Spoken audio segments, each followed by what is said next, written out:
some time or another, have agonized over making a decision. Some decisions are major decisions. And also there are a lot of small decisions that we don't make, that they tax our minds, they drain our energy, they create a lot of anxiety and nervousness and mental torment because we don't take care of it. We decide not to decide, which is a decision. Deciding to decide, to act, is a major, major challenge for all of us at different points in different areas of our lives. And there are things that happen to us along the way, experiences that we have that prevent us from working through the mental block of acting, of doing those things that we know we ought to do. What is there that you know you need to do, that you want to do this, but for some reason or another, you've been holding back. For some reason or another, you just have not been able to gather your nerves or be able to work through the procrastinating or putting it off or justifying or blaming. Some reason or another, you just haven't done it. And you know you ought to do this. You really want to do this, but you don't know why you haven't done it. We know that this is not easy because in order to begin to reinvent your life, you've got to make a conscious, deliberate, determined effort.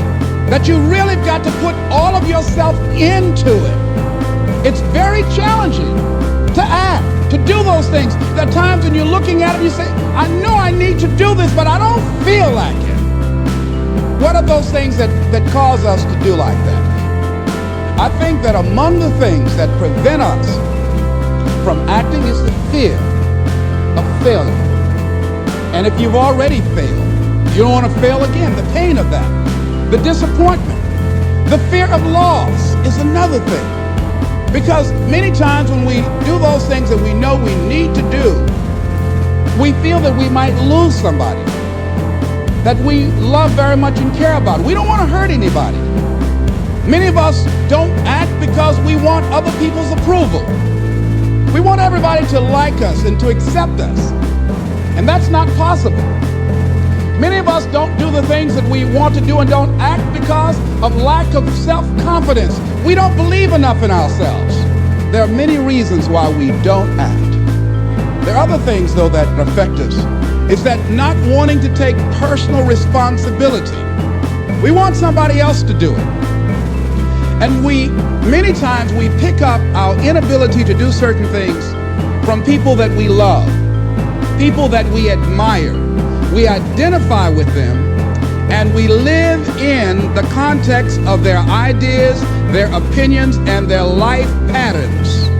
We buy into it unconsciously. When you decide to act, when you decide to take life on, and let me warn you, it can be painful, it will be uncomfortable, and that's where the growth is. When you're uncomfortable, when you're stretching out, when you're taking life by the collar, you're going to get thrown to the ground again and again and again. But when you have determination, and you know that what you're doing is right, it gives you your life, it gives a special meaning and power to you, you will have some power from on high. You will discover some things about yourself that will begin to electrify your personality. You'll begin to discover some things about you that you don't know you've got.